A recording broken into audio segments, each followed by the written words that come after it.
Muchas gracias. Vamos a ponernos de pie para orar, ¿les parece? Bien, muy bienvenidos todos. Antes de orar, vamos a orar primero.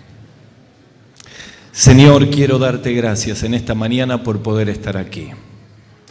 Te agradezco porque todos estos hermanos están en este lugar, tanto como yo, como fruto de aquella obra de la cruz por cada uno de nosotros. Y si bien, Señor, para nosotros Semana Santa son todos los días, hoy es una fecha especial en la cual queremos, a la luz de tu palabra, tomar decisiones. Por eso oramos para que ahora el Espíritu de Dios nos pueda iluminar para entender esta verdad. Bendice a tu pueblo en esta mañana.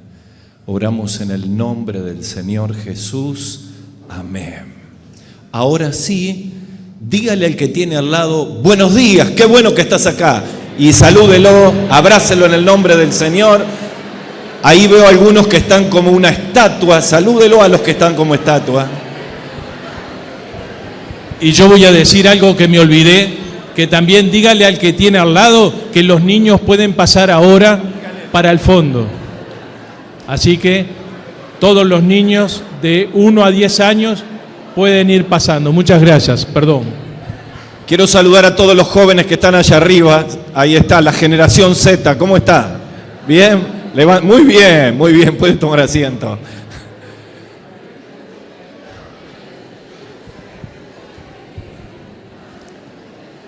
Me va a ayudar con el PowerPoint.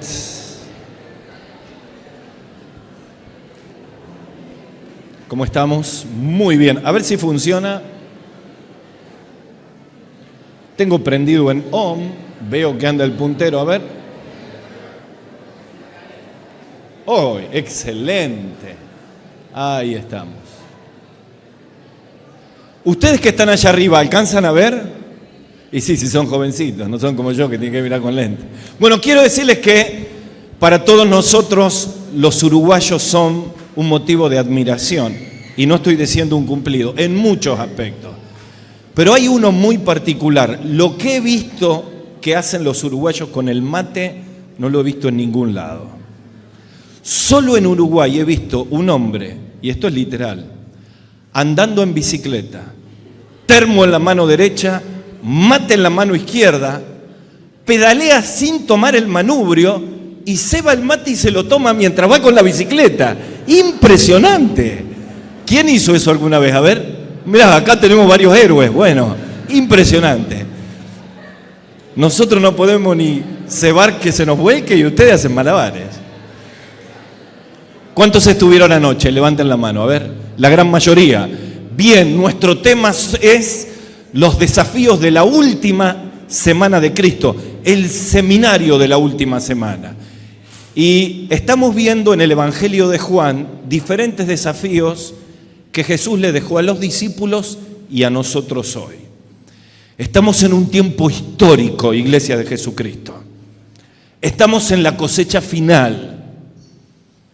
La frase de Juan, ven Señor Jesús, ven pronto, está más cerca que nunca. Probablemente nuestra generación experimente eso. Puede ser esta misma mañana. Está todo listo para que el Señor venga. Solo el Padre lo sabe, pero puede ser hoy. Y estos desafíos nos llegan desde el mismo corazón del Salvador. Por eso esta Semana Santa tiene que implicar algo especial para mi vida. Y estos desafíos tengo que aplicarlos a mi corazón. Hoy alguien me contaba, ayer que hablaste de María y Marta, empezamos a buscar todas las Marías y Marta que tenemos en el equipo, los porcentajes, 70-30, 60-40, 60 de Marta, 40 de María. Bueno, acuérdense que todos estos desafíos que traemos no es entre lo bueno y lo malo, es siempre entre lo bueno y lo mejor. Así que ayer hablamos del primero de los desafíos, que era la intimidad es más importante que la actividad. Y la actividad es muy buena, pero la intimidad, de acuerdo a lo que Jesús mostró allí en la mesa de Betania, es fundamental. Y yo espero que el Espíritu Santo haya hablado anoche a tu vida para que tomes una decisión de entender que allí en la cámara secreta está el centro de tu vida. Está la luz de tus decisiones. está el poder para los cambios que venís postergando. La intimidad es el lugar donde el siervo recibe la unción del Señor. La intimidad es el lugar donde aparecen las telarañas del alma que habitualmente no vemos. Es allí, en la mesa de Betania de cada uno. Y yo espero que la actividad no nos haya corrido lo necesario, la buena parte, lo importante. Nuestro segundo desafío está en Juan capítulo 15, que permanecer es más importante que programar. Y esto es Juan 15. De hecho, todos nosotros participamos de programas. Todos tenemos programas. Este fin de semana hay un programa que está aquí y en otros lugares. Pero siempre los programas no son los fines. Los programas son medios. Siempre el fin es honrar a Dios y bendecir a las personas. Nunca una actividad, un campamento, un programa, una campaña, una conferencia se tiene que evaluar si salió bien. Porque ahí es pongo el foco en los programas. El resultado tiene que ver si las vidas fueron edificadas, si el pueblo de Dios aprendió, si personas recibieron a Cristo como Salvador. Así que todos los programas, todos los eventos y todas las actividades son solo herramientas para cumplir los propósitos de Dios. Cuidado, porque el eventismo nos come. Cuidado que los programas nos envuelven y se nos va el foco de lo que es fundamental. Aquí en Juan capítulo 15, el Señor pone el principio de permanecer y yo le pido a Dios que Él ilumine nuestras mentes. Que nos vayamos en esta mañana entendiendo este concepto profundo de Juan 15. ¿Qué significa permanecer? Y a manera de ilustración, permítanle mostrarle eso. ¿Qué ven ahí? Un Porsche negro. Según San Google, un Porsche 0 kilómetro en los Estados Unidos se vende entre $250,000 y $500,000. El tope de gama. ¿Quién necesita encargar uno? Yo le puedo ayudar. ¡Wow! Muy bien. ¿Por qué le traigo esto? Cuento una historia que un pastor iba por la carretera hacia su oficina. Era un hombre que le gustaban mucho los autos, como dicen en Argentina, un fierrero, ¿no? Un tuerca. Y él iba en su auto y en contra de él pasa un Porsche negro y él hace así. Y en ese momento entró en crisis, porque él dijo, yo nunca voy a tener un Porsche negro. Y mientras iba manejando en la carretera hacia la oficina decía, ni con todos los sueldos que tenga de la misión me voy a poder comprar un Porsche negro. Al fin y al cabo, algo que me gusta en la vida nunca lo voy a alcanzar. Y aunque a vos te parezca increíble, tuvo una tremenda frustración. Llegó a la oficina y empezó a pensar en su vida, en las elecciones que tomó. Todo entró en crisis por un Porsche negro. A veces nos pasan cosas increíbles en la vida y las trampas de la mente son tremendas. Nos pueden sacar de un lugar el equilibrio y llevarnos a una punta donde parece que perdimos el rumbo, perdimos la visión, perdimos la fuerza. La mente tiene trampas tremendas, por eso es necesario tomar todo pensamiento y llevarlo cautivo en obediencia a Cristo. Así que llamó a su mentor del seminario bíblico donde estudió y le dice, me pasa esto y no puedo creer que por un Porsche negro esté en esta crisis que llevo días. Así que le dijo, vení a tomar un café conmigo. Se subió en su carro, que no era un Porsche negro por cierto, y llegó hasta la oficina donde estaba su mentor. Y allí donde estaba su mentor, él le empezó a contar todas sus frustraciones del ministerio. ¿Alguien está frustrado por su ministerio en esta mañana? ¿Alguien está frustrado con su vida? ¿Alguien ha empezado a evaluar que los años que han pasado tal vez no era lo que realmente yo quería? Y en ese momento, él le dijo esto. Voy a poner acá para que miren mis manos. Él le dijo, eleva tus manos hacia adelante. El mentor le dice al pastor y las eleva. Levantá la mano izquierda y bajá la mano derecha. Y él hizo así. Cuando comenzaste tu ministerio y saliste del seminario, tu mano izquierda representa la dependencia que tu vida tenía de Dios. Apenas tenía los conocimientos de haber aprobado las materias, no sabías nada del ministerio, fuiste a fundar una iglesia, dependías en Dios para todo, cada cosa buscabas al Señor. Pero los años fueron pasando y empezaste a agarrar entrenamiento, confianza en vos mismo, empezaste a descubrir tus recursos, empezaste a pensar que para algunas cosas sos bueno y tus manos empezaron a cambiar. Tu dependencia de Dios fue menor y tu dependencia de vos mismo fue mayor. Y estás en un punto de inflexión de tu vida. Y ese punto de inflexión, si no tomas la decisión correcta, te va a llevar al peor de los rumbos. Necesitas volver a levantar tu mano izquierda. Necesitas volver a entender lo que significa permanecer. Quiero que hablen sus Biblias, porque este secreto está en Juan 15. Acompáñenme.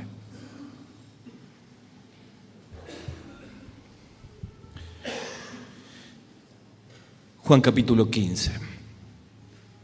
Permanecer es más importante que programar. Nuestro segundo desafío de la última semana del maestro, del seminario de la última semana. Dijo Jesús: yo soy la vid verdadera y mi Padre es el labrador. Todo pámpano que en mí no lleva fruto lo quitará y todo el que lleva fruto lo limpiará para que lleve más fruto. Y ustedes están limpios por la palabra que os he hablado. Permanezcan en mí y yo en ustedes. Como el pámpano puede llevar mucho fruto por sí mismo si no permanece en la vid, así tampoco vosotros. Si no permanecen en mí, yo soy la vid, vosotros los pámpanos. El que permanece en mí y yo en él, este lleva mucho fruto. Y aquí está la frase: porque separados de mí, nada pueden hacer. Otra vez. Separados de mí, nada pueden hacer. Así que si tenés la mano izquierda hacia arriba, hoy el Señor te la va a hacer bajar y va a levantar la mano derecha. Separados de mí, nada podéis hacer. El que en mí no permanece será echado fuera como pámpano y se secará, y lo recogen y lo echarán en el fuego y arden. Si permanecen en mí y mis palabras permanecen en ustedes, pidan todo lo que quieran y os será hecho. En esto es glorificado mi Padre, en que lleven mucho fruto y sean mis discípulos. Como el Padre me ha amado, así también yo os he amado. Permanezcan en mi amor. Si guardan mis mandamientos y permanecen en mi amor, así como yo os he guardado los mandamientos de mi Padre y permanezco en su amor. Estas cosas os he hablado para que mi gozo esté en vosotros y vuestro gozo sea cumplido. Ayer estábamos en la mesa de Betania, 6 días antes de la Pascua. Aquí estamos en el cenáculo, en el aposento alto, un día antes de la Pascua. Miles y miles de peregrinos habían acudido a Jerusalén. Jesús había mandado a Pedro y a Juan para que preparen todos para estar en el cenáculo. Y allí estaban. El olor a cordero asado, a pan horneado, a cebolla, a hierbas, inundaba el ambiente. Fuera del cenáculo corría un rumor que no había ocurrido nunca antes en otra Pascua. Algunos decían: el Mesías está entre nosotros. Pero en el cenáculo el rumor era una certeza. 3 años de ver los milagros del Maestro, de ver sus palabras, de ver cómo todas las cosas se sometían a su autoridad, hacían que el rumor era certeza. El Mesías estaba allí. El tan esperado por generaciones, el prometido por los profetas. Y mientras estaban allí en el cenáculo, antes de que Jesús comience a obrar, las conversaciones, la Biblia no lo dice, pero derivan de lo que la palabra enseña.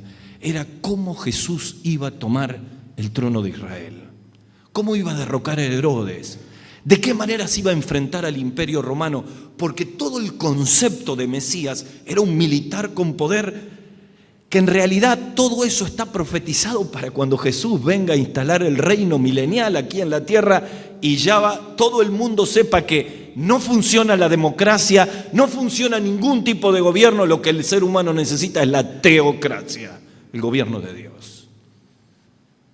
Pero él se había pasado hablándoles que Su propósito estaba en una cruz, no en un trono, pero ellos no lo habían entendido.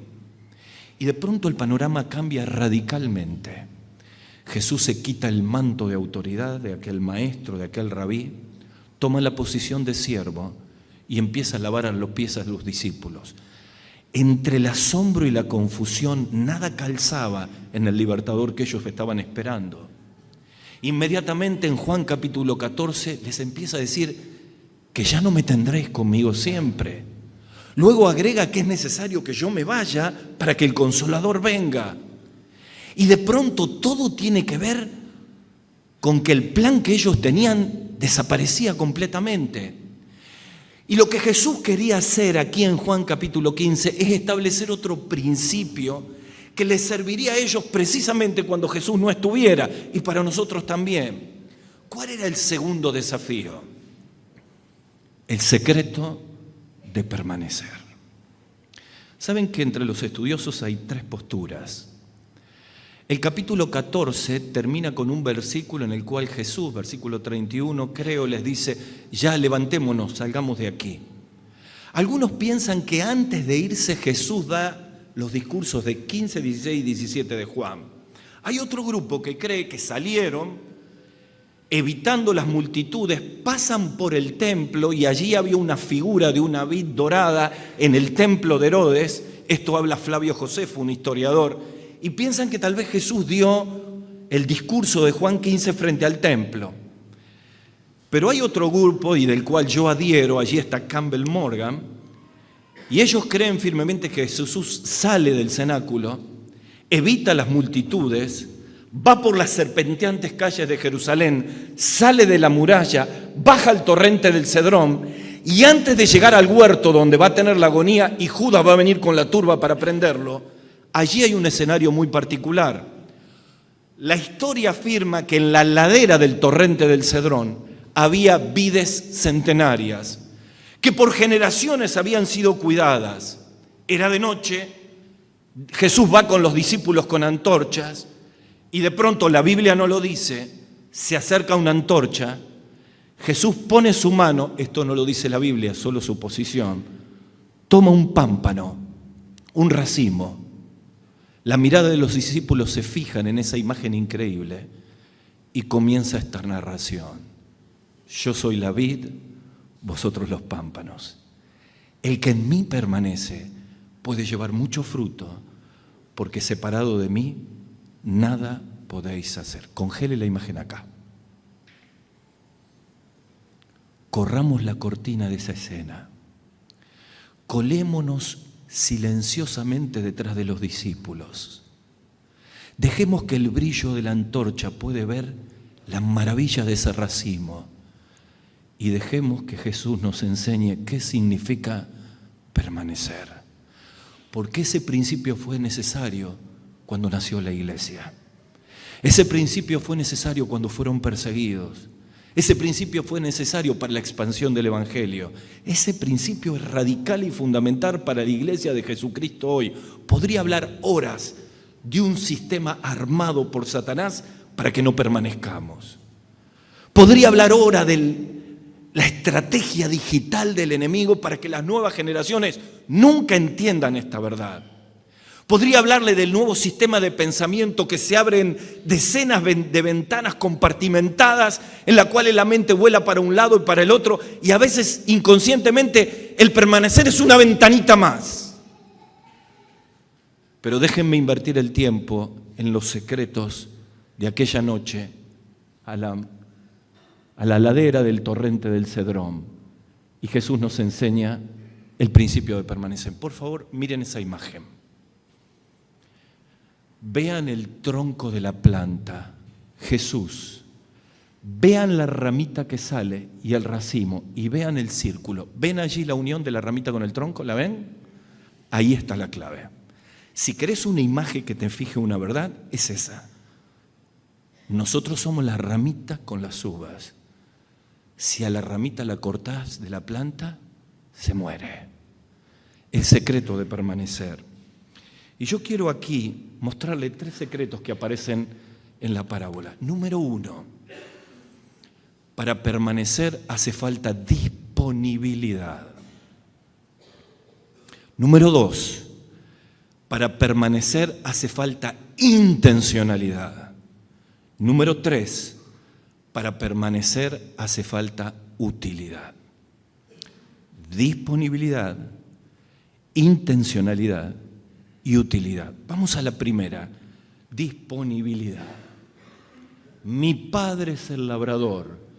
Todo pámpano que en mí no lleva fruto lo quitará, y todo aquel que lleva fruto lo limpiará para que lleve más fruto. Aquí aparece el concepto de nuestra disponibilidad para el trabajo de Dios en nuestras vidas. Aquí Jesús presenta un secreto teológico profundo. Dios es un labrador.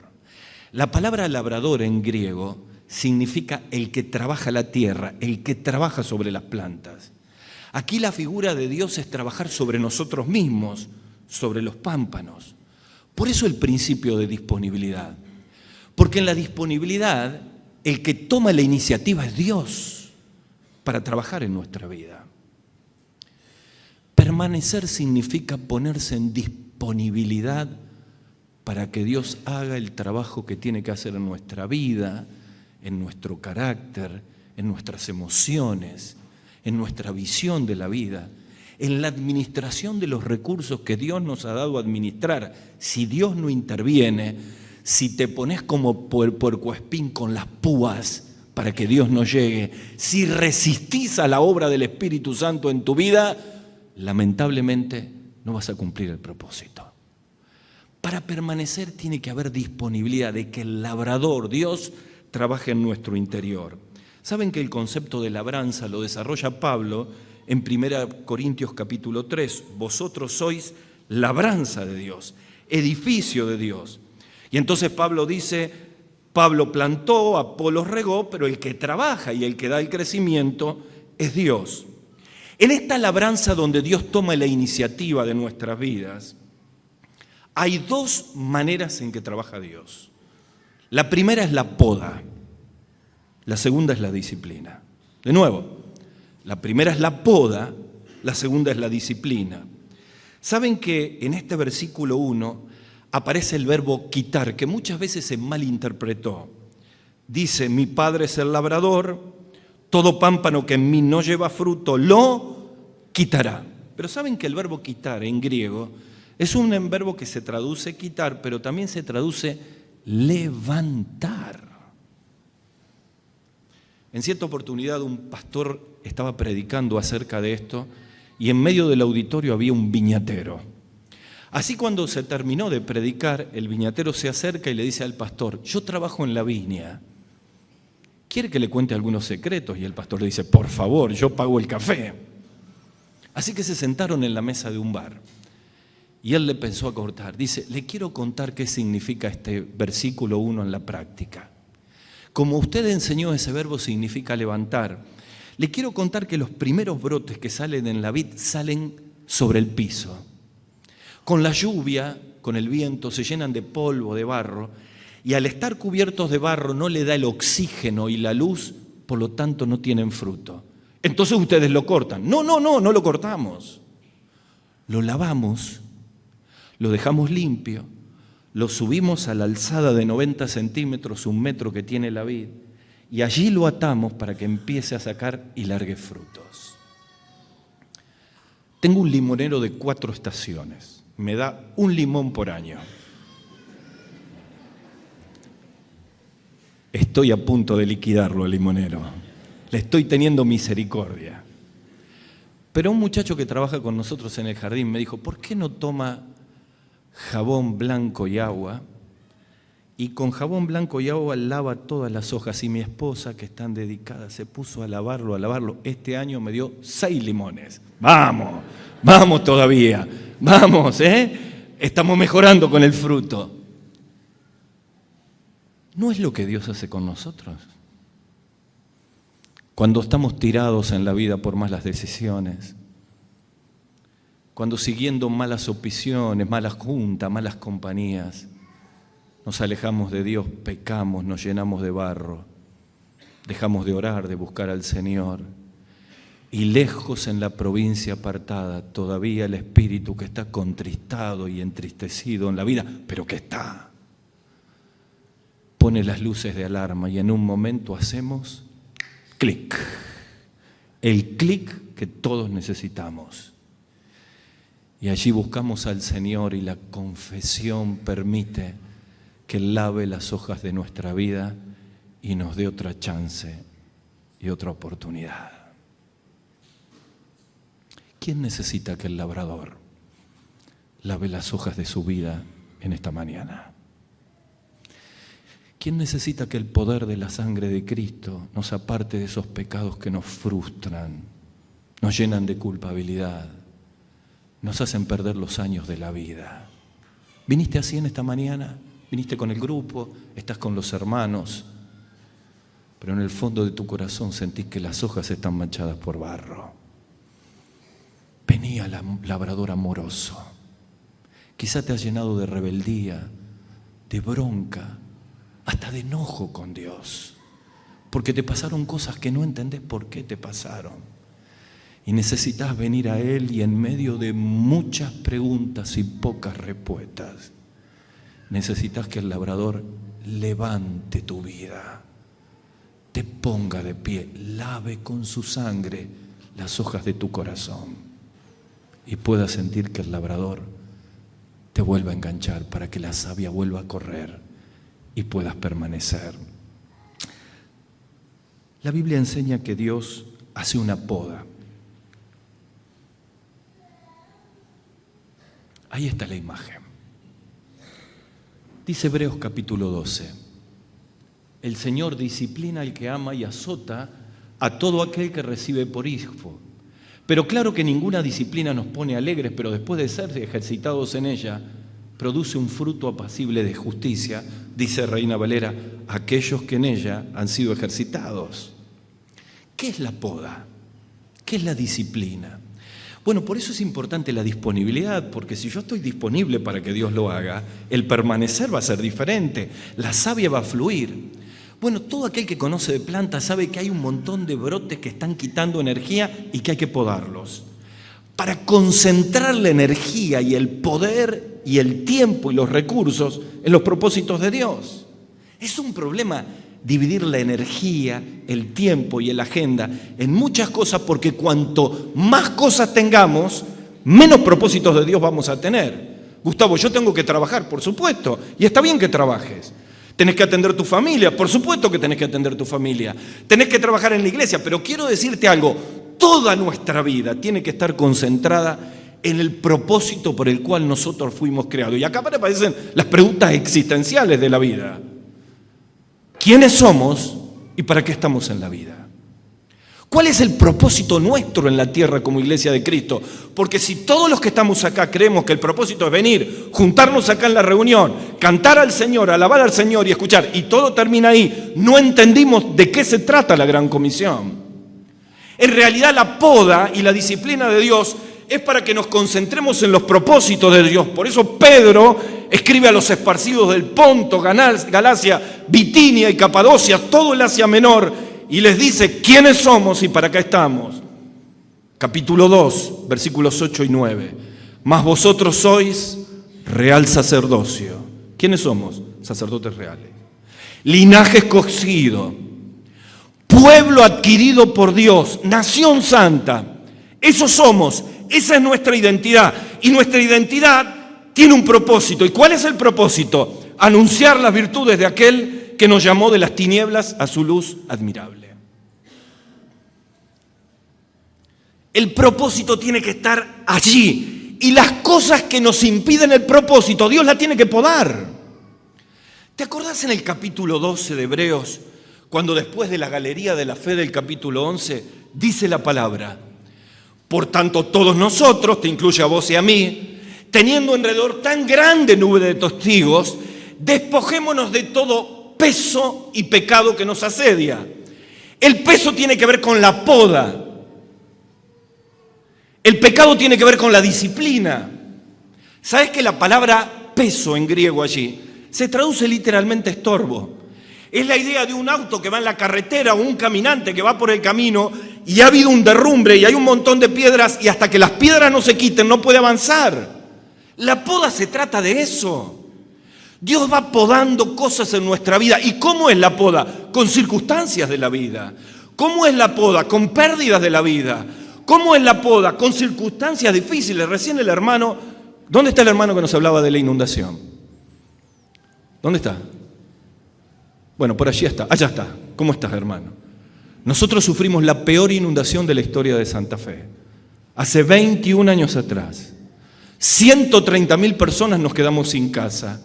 En casa tuvimos 2 metros de agua. Perdimos todo. Ahí yo aprendí que el agua es peor que el fuego. No hay cómo pararla. Este era el ruido. Era el agua que entraba por todos lados. Íbamos con mi esposa en la tráfica a buscar bolsas de arena creyendo que iban a ser 20 centímetros, 2 metros. Perdimos todo. Aprendí que una casa que me costó 20 años la perdí en 2 horas. Mis hijos fueron evacuados de la escuela. Empezamos a vivir como nómades en la casa de mis padres, de mis suegros, en otros lados. No tenía la menor idea cómo íbamos a seguir. Y cuando recuperé mi teléfono, un querido hermano de Buenos Aires me llama y dice: Gustavito, por fin me comunico con vos. ¿Cómo está Esther? ¿Cómo están los chicos? ¿Cómo están ustedes? Y yo le dije: te agradezco tanto, Felipe, que me llames. Pero esas no son las preguntas. La pregunta es: ¿qué tengo que cambiar de mi vida? La pregunta es: ¿qué no le estoy dando al Señor y lo estoy postergando? La pregunta es: ¿qué pecados tengo que quitar de mi interior? La pregunta es: ¿qué rumbo tengo que cambiar de mi vida? De eso se trata la poda. Son estorbos que llenan nuestra agenda, que completan toda nuestra vida y que nos sacan del foco profundo. Para vos puede ser demasiado trabajo, para otro puede ser el materialismo, para otro puede ser el fútbol, para otro puede ser la música, para muchos de ustedes son las redes sociales, horas en las redes sociales. Y Dios habla y Dios poda. Bendito el Dios que poda. La poda duele, es traumática. Pero a veces Dios la permite con propósitos que vamos a entender mucho después, Juan 13. Pero que nos ayudan a quitar aquellas cosas que nos quitan las energías de los propósitos de Dios. Te tenés que hacer la pregunta en esta mañana. Tenés que ser personal. ¿Por qué estos desafíos de la última semana vienen a mi vida? Y yo me la tengo que hacer. Gustavo, en marzo del 2024... ¿qué cosas Dios tiene que podar de tu vida para cumplir los propósitos de Dios? Yo veo muchos jóvenes aquí. Ustedes son la generación del tiempo final. Y no se asusten por lo que les digo. Pero son ustedes a los cuales Dios está llamando para ganar a la generación del tiempo final. Otra vez la frase de ayer. Cada generación, y los estoy mirando ustedes allá arriba, cada generación es responsable de ganar su generación para Cristo. Y probablemente nuestra vida tenga tantos lugares donde se van las energías que el Dios de la poda tiene que podar en esta mañana por su espíritu. Y vos tenés que estar disponible, los adultos que estamos aquí. Yo ya tengo 62 años. Lo que me queda es muy poco en relación a lo que viví. Yo no puedo perder un día de mi vida. No puedo malgastar un mes de mi vida. Porque sé que estoy en el último tramo. Y quizá, si Dios me lleva antes, porque me manda una enfermedad, o tengo un accidente, o tengo un paro cardíaco, lo que me queda es tan importante que tengo que permitir que la poda haga que la energía se concentre en el verdadero propósito que Dios ha puesto en mi vida. Y ese propósito excede la iglesia. Tiene que ver con tus contactos, tiene que ver con tu trabajo, tiene que ver con tu mapa de contacto. Iglesia de Jesucristo, esto está bárbaro, pero el mundo se pierde afuera. ¿No nos mueve eso? Preguntas incómodas. Yo soy un predicador de preguntas incómodas. Perdónenme, no me inviten más, pero yo la voy a hacer igual. ¿Cuándo fue la última vez que llevaste a una persona a los pies de Cristo? De eso se trata el objetivo. ¿Cuál es el nombre de tu discípulo? Bueno, yo tengo gente que estoy mentoreando. No hablo de mentoreo, hablo de discípulos, de la gran comisión. Es pescar fuera de la pecera es la iglesia. En tus mapas de contactos. Pero a veces estamos tan ocupados con nuestro trabajo, con nuestra profesión, con nuestras actividades, con nuestros ministerios, con nuestros programas, con nuestro calendario, que vivimos metidos en programas y eventos y hemos perdido el objetivo de la vida.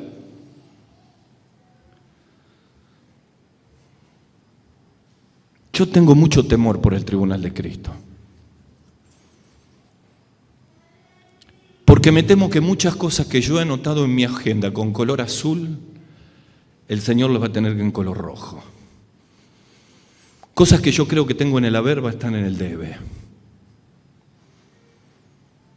Hablaba con un joven esta semana que pasó lleno de dones, pero que hizo un emprendimiento económico y le va tan bien que está multiplicando su crecimiento económico de una forma increíble. Y había sido un siervo de Dios dedicado y le dijo: extendé tus manos, mostrame tus manos. ¿Qué tenés para Jesús en tus manos? ¿Te acordás de la vieja canción, hermanos, ya que cantábamos un Remember hoy en la apertura? Tendré manos vacías para ti. Cuando vengas, oh Cristo, tú por mí. Disponibilidad. La disponibilidad requiere disciplina. La disciplina tiene que ver con pecados. Pecados que nos atan, dice, el pecado que nos asedia, dice el autor, que nos maniata, que no nos deja avanzar.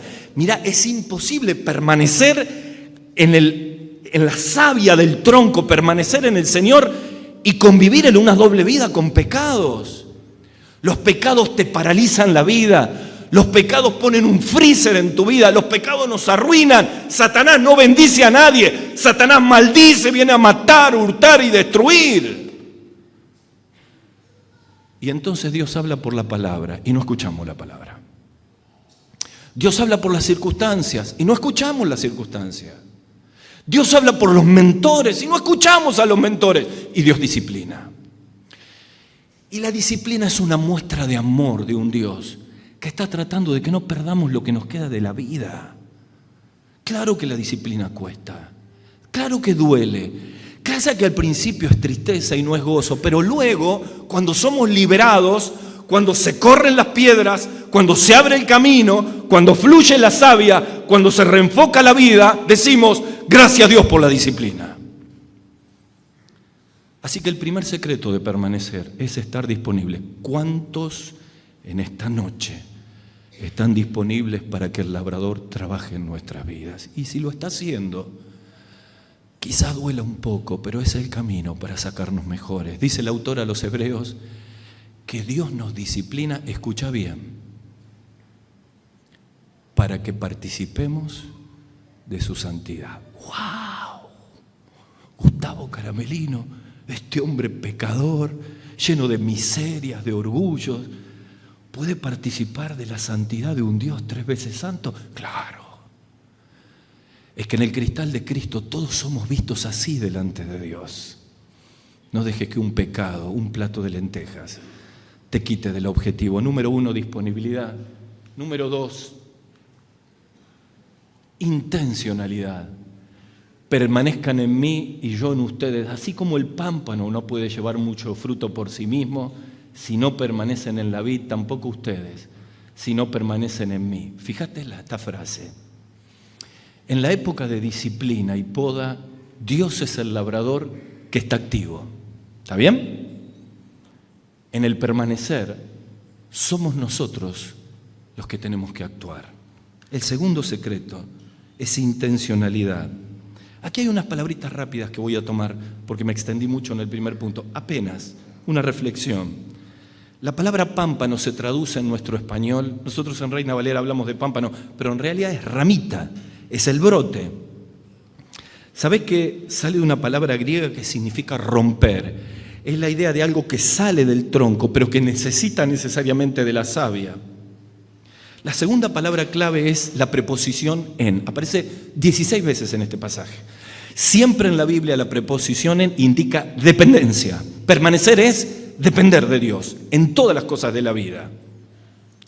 De nuevo, ustedes que están en la tribuna, nunca somos más independientes que cuando dependemos de Dios. Nunca somos más libres en la vida que cuando permanecemos en el Señor. La mayor independencia, paradójicamente, se alcanza en la dependencia, en el permanecer. ¿Sabés que la palabra permanecer allí aparece 10 veces en el pasaje? 10 veces, perdón. 10 veces en 6 versículos. Habla de permanecer en su presencia, versículos 1 al 6. Habla de permanecer en sus palabras, versículo 7. Habla de permanecer en su amor, versículo 9. Habla de permanecer en la oración, versículos 6 y 16. Gustavo, si Dios toma la iniciativa en la poda, en la disciplina, en el trabajo del labrador, y yo tengo que poner disponibilidad, y ahora soy yo el que tengo que tomar la intención, ¿de qué estamos hablando? ¿Qué significa permanecer? Permanecer primero significa calidad de relación. Algo hablamos anoche cuando hablamos de la intimidad. La calidad de la relación está íntimamente ligada con el tiempo que pasamos con Dios.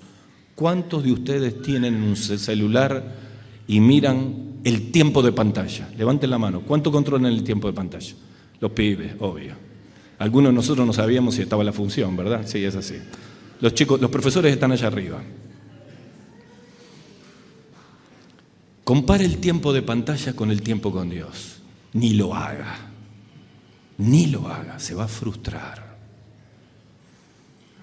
¿Sabes que la calidad tiene que ver con decidir este es el tiempo vital para todo mi día? Ayer les hablaba que la calidad de la intimidad con Dios tiene que ver con que termino mi tiempo de lectura y oración a la mañana, Dios me habla, a partir de ese momento salgo a la vida y sigo permaneciendo con Dios en cada una de las decisiones. ¿Sos comerciante? Necesitas permanecer en cada decisión administrativa. ¿Sos profesor? ¿Estás en la docencia? Necesitas permanecer para saber que tu aula puede ser un campo misionero. De esto les hablaba a los maestros de la escuela evangélica hace unos años atrás en el lanzamiento del curso electivo. ¿Sos un cuentapropista? Necesitas permanecer en él para saber que algunos clientes pueden ser potenciales creyentes en Cristo a través de tu trabajo. ¿Sos un profesional que trabaja en una multinacional? Quiero decirte que allí hay personas que pueden tener todo el conocimiento, pero en que en la vida están destruidos. La única manera de estar conectado al Wi-Fi del cielo, encontrar señal en el cielo, tiene que ver con esto de permanecer. Uno de los días llegamos a la empresa, nosotros tenemos una empresa de venta de artículos deportivos. Y cuando llegamos a la empresa con Esther, veo que una encargada está sentada en la escalera llorando con un ataque de pánico. Le pregunto qué le pasaba y no sé si han visto una persona con ataque de pánico. Estaba blanca, sudorosa, nerviosa, no podía hablar. Yo me di cuenta que no era yo la persona. Así que subí arriba y le digo, mirá la cámara, está en la escalera esa. Acércate, Esther. Habíamos orado esa mañana para que Dios nos ayude a ver cuál era la cita divina de este día. De esto le voy a hablar a la tarde. Así que ella bajó Esther por la escalera, la abrazó, le preguntaba qué le pasaba, empezó a abrirle su corazón. Le dice, ¿querés que te acompañe a la clínica que está acá enfrente en la avenida? Vamos. Y mientras iba caminando, oró por ella y le empezó a hablar del Señor. La chica llegó a la guardia y dijo, es increíble. Quizá todo esto me pasó para que yo escuche esta verdad. Le dieron 48 horas, volvió al otro día a trabajar. Y yo pensaba, la única manera de permanecer y ver lo que nosotros no podemos ver con nuestros ojos, ¿qué es lo que Dios está haciendo? Una ayudita a los que son padres de pródigos. ¿Tu hijo está lejos del Señor? ¿Tu hija está lejos del Señor? Te lo dice alguien que vivió años con un hijo lejos del Señor. Tenés que ver lo que Dios ve. Y la única manera de verlo es permaneciendo. ¿Saben que el arco iris es circular, no es solo medio arco iris? Un piloto logró volar en una posición, tengo la foto por allí, que es el arco iris circular. Ver lo que no vemos. Mientras vos estás de rodillas permaneciendo, Dios está trabajando en la vida y hay un punto de contacto de retorno en el cual vos tenés que estar preparada. Por eso, padres, amen incondicionalmente a sus hijos. Podés rechazar su conducta, pero amalo como Dios te ama a vos, incondicionalmente.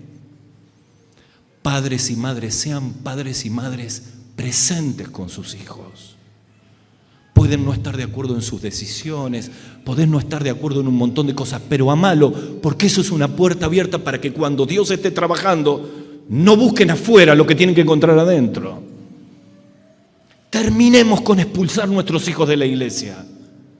Terminemos con expulsar a los pródigos de la iglesia. La iglesia es un hospital de almas, donde tenemos que con amor tratar a la gente como nos trata Dios a nosotros. Porque, pastor, quiero decirte algo, las ovejas no son tuyas, son de Cristo. Y somos administradores de la multiforme gracia de Dios.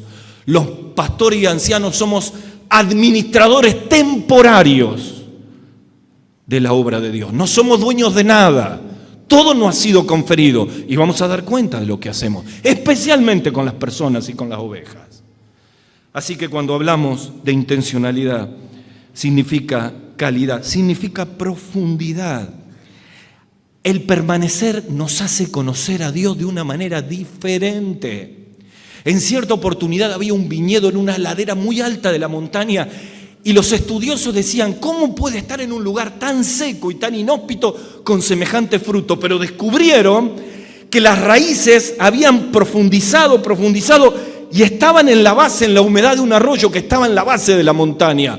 ¡Wow! ¡Cuántas raíces! ¡Cuánta profundidad! Explícame, nuestras raíces espirituales son nuestras convicciones cristianas. Nuestras raíces espirituales son las promesas que son el palo mayor del barco en medio de la tormenta.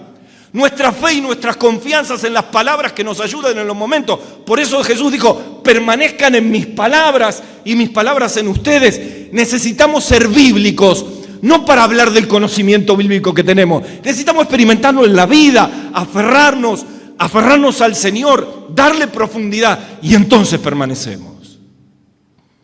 Final. En la poda necesitamos estar disponibles para Dios. En la intencionalidad necesitamos entender que no podemos vivir nada durante el día si no estamos ligados a Él. Tercero, y con esto termino, utilidad. Ustedes no me eligieron a mí, yo lo elegí a ustedes y los he puesto para que lleven mucho fruto. Si estudias, no puedo por tiempo, vas a ver que en los versículos 2 hay 3, hay 4 canastas. Me hubiera encantado tener aquí 4 canastas. La primera es la canasta vacía, nada de fruto. La segunda es la canasta con un poco de fruto. La tercera es una canasta con más fruto. Y la última es una canasta, versículo 8, con mucho fruto. Todos estamos en esas 4 canastas. ¿De qué habla el fruto? El permanecer tiene como objetivo fruto. La palabra fruto en el griego tiene muchas acepciones, pero básicamente es utilidad. ¿Qué es algo útil? ¿Qué es útil para el reino? No puedo dejar de pensar en Onésimo, el que fue inútil y ahora es útil. Qué loco, ¿no? Un fugitivo se escapa por robarle a su amo. En el último lugar donde va a ir a refugiarse es en una cárcel, en una comisaría. Y ahí termina, en la casa alquilada de Pablo, de Hechos capítulo 28. Y Pablo lo encuentra con el Señor, lo discipula, lo equipa y de inútil se convierte en útil y vuelve ¿a dónde? Al mismo lugar donde había salido. Son las palabras del maestro, ve y cuenta a los tuyos, el endemoniado, cuán grandes cosas el Señor ha hecho contigo. Los frutos tienen que ver con el carácter de nuestra vida, con lo que Dios está haciendo en nosotros. El fruto tiene que ver con aquellos que sumamos al reino. Algunos pastores están contentos porque sus iglesias están llenas de hermanos. Y yo le digo a la iglesia algo que escuché una vez de un predicador. Bienvenidos todos los hermanos que vienen de otras iglesias a congregarse en Puertas Abiertas. Viene gente de todo tipo, de todas denominaciones. Y vienen, bienvenidos. Pero aunque la iglesia esté llena, crece la iglesia, pero no crece el reino. Ojo con eso. Crece la iglesia, pero no crece el reino. ¿Cuándo crece el reino? Cuando las personas son rescatadas del reino de las tinieblas y son llevadas al reino de la luz admirable de Cristo. Por eso nosotros no estamos para llenar las iglesias de hermanos. Vienen, son bienvenidos. Estamos para llenarlas de personas que salen del reino de las tinieblas a la luz. De eso se trata el fruto. Y eso no se logra los domingos en la reunión de predicación. Amén si viene gente nueva. Tiene que ver cuando salimos, cuando nos movemos. Tenemos que lograr más fruto de lunes a viernes que de sábado a domingo. Y eso tiene que ver con mi mapa de contactos. Lo que pasa es que si yo no permanezco, no voy a ver el arco iris, no voy a ver la poda, no voy a ver las oportunidades y se me va la vida. Conclusión. Voy a terminar con una anécdota. Hace un tiempo atrás estaba predicando en Rafaela, en la provincia de Santa Fe. Termina el culto, el servicio de la mañana, y cuando quiero hacer arrancar la camioneta, no tenía batería. Domingo a las 2 de la tarde, ¿quién me va a abrir para venderme una batería? Así que empezamos a buscar las estaciones de servicio, no había nada, y de pronto aparece un hombre que tiene un taller de batería en su casa. Así que Esther fue con la familia que nos hospedaba a almorzar, y yo le digo, déjenme solo. Me empujaron, llegamos al lugar, en su propia casa tenían el taller, empezamos a hablar, me cambia la batería, y yo le dije, Señor, hay aquí algo, acá hay una cita divina, que no tiene nada que ver con las conferencias que yo fui a predicar. Y de pronto me dice, ¿y usted por qué está acá un domingo? Bueno, yo soy pastor, soy predicador, vine a dar unas charlas, una escuela para padres era, verdades para ayudar a la familia, y ahí me dicen, usted no sabe el drama que yo tengo con mi hijo. Mi hijo es adicto, la cocaína lo está destruyendo. Y yo le dije, bueno, nosotros en la fundación tenemos un centro de rehabilitación, lo pueden buscar en Facebook, el Taller del Maestro. Han pasado más de 200 jóvenes allí. Y ese es un lugar de milagros. Si usted quiere, yo le doy el contacto. Les hablé de Jesús, intentaron, pero el chico no quiso. Los chicos que van al taller del maestro tienen que ir cuando están en el fin de sus recursos. Obligados duran una semana, nada más. El año pasado, yo voy todos los sábados a enseñar la Biblia allí. Siempre encuentro jóvenes nuevos. Lo primero que hago es predicarle el Evangelio. Y después empieza el proceso de un año. Y me encuentro con César. Y a todos le hago la misma pregunta. ¿Cómo llegaste acá? Y él me dice, ¿sabe que a mi mamá le pasó algo muy raro? Hace 2 años, un pastor se quedó sin batería. Y le habló de Dios y le habló de este centro. Y yo no quería saber nada, pero toqué fondo. Y gracias a ese pastor, yo estoy acá. Mucho gusto, yo era el pastor. Dios está haciendo milagros en la vida de César. Está pensando ir un año a estudiar un instituto bíblico. Son los milagros que Dios hace. Nunca menosprecies una oportunidad para un fruto. Nunca condenes a quien Dios no condena. Nunca te canses del que Dios no se cansa. Porque tu canasta se tiene que llenar. Antes de orar, última pregunta incómoda. ¿Cuál de las 4 canastas es la de tu vida? Yo quiero la canasta 4. Que haya muchos frutos, porque para eso estamos en la tierra.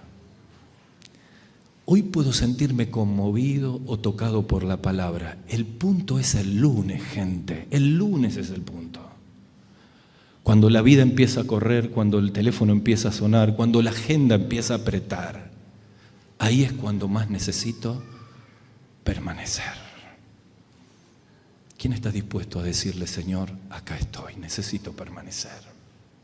¿Quién está dispuesto en esta mañana a volver al Señor? ¿Quién está dispuesto a que la tijera pode lo que nos está quitando energía? ¿Quién quiere una canasta llena de frutos? No hay otro camino. Los discípulos lo entendieron y después que Él resucitó se dieron cuenta lo importante que fue esa noche en la ladera del Cedrón, donde las antorchas brillaban en la mano del Maestro, tomando el pámpano y hablando de ellos y hablando de vos. ¿Y qué te dice el Maestro? Separado de mí, nada podemos hacer. ¿Oramos?